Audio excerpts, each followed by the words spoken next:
Dear friends, it's 12 p.m. in Jeffersonville, 7 p.m. in Africa, 10 a.m. in Arizona. The bride has been gathered together from around the world. We've waited all week for this moment. We're under great anticipation, waiting for God to speak to us through human lips by way of His mighty seventh angel messenger. We're praying, Lord, prepare me, anoint me, and give me more revelation of your word. We are satisfied, for we know assuredly, that the prophet, and the prophet alone, has the words of life for this hour. We might not be able to explain it all, but we know we believe every word and are resting on it. We know, just as the Lord did with Moses, God is fixing to glorify His prophet before us. That time, He just shook the mountains. This time, He's shaking the heavens and earth. The moment has arrived. Our hearts are racing within us. We hear our national anthem begin to play. In one accord, the bride from around the world rises to their feet and begins to sing, "Only believe, all things are possible, only believe." God is fixing to speak to us. We hear, "Good morning, friends." Our hearts rejoice just hearing these three simple words. The prophet just called me his friend. Then he tells us, I miss you all. I don't care where I go. It isn't you. I have friends, everywhere around the world, but it isn't you all. There is something about this little group that just, I don't know. I think about them, I haven't a group on earth, that I know of, that sticks by me like this group. May God let us be so inseparable, that, in the kingdom that is to come, may we be there together, my prayer. What great revelation will God reveal to us today? What are we going to hear? Perhaps we've heard it many times before, but today will be different, and like no other day before. What is it? The believer's food. Showbread from heaven that we will feast upon. The showbread that is only for us, His bride. It's the Shekinah glory over that showbread that is keeping us from spoiling. Outsiders look at us and ask, what are you people doing? You're just listening to the tapes? You people are truly oddballs. Glory. We're so happy, and so thankful to the Lord to be oddballs, fools for Him and His vindicated word. We rejoice in telling the world, yes, I believe in the tape ministry. I believe in press play.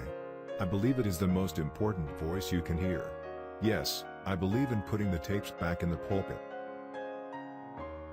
When the veil of traditions has been removed, you can see that God is still God of His word. He still keeps His word. He is the God, author of His word.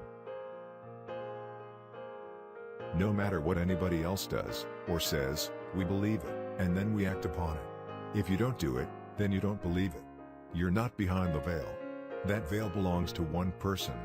That message is one. I hope and trust that you have had a spiritual understanding of what that God has been trying to get over to the church without saying it right out. See?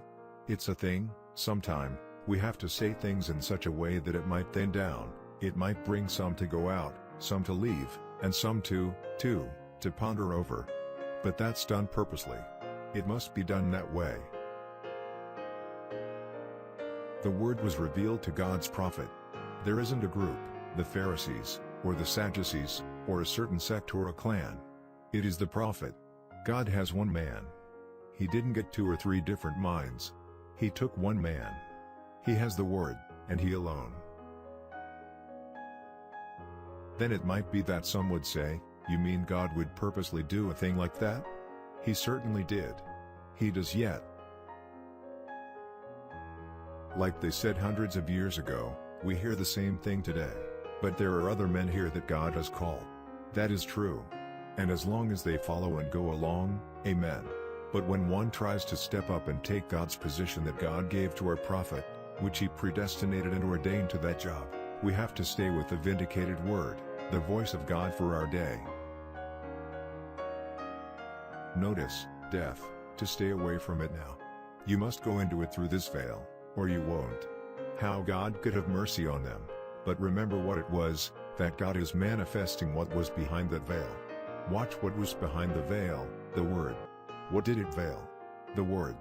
What was it? It's in the ark. It was the Word that veil hid. See?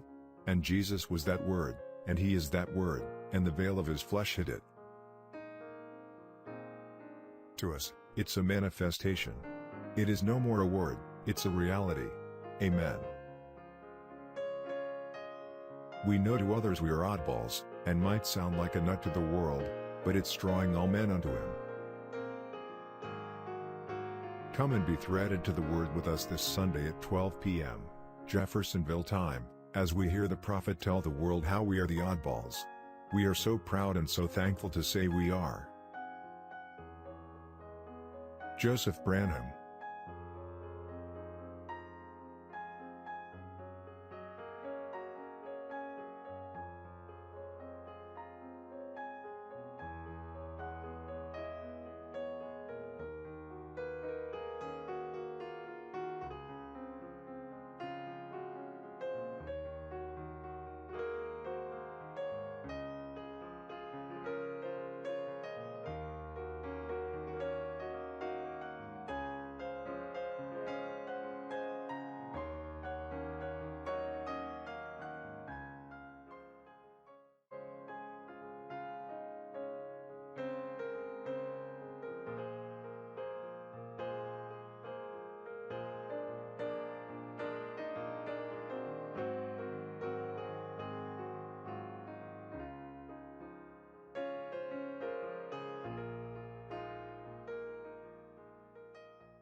Shalom.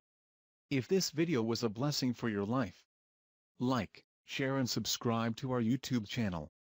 God keep you, dear brother and sister. Quiero amarte, Señor, y sentir la paz excelsa de tu amor.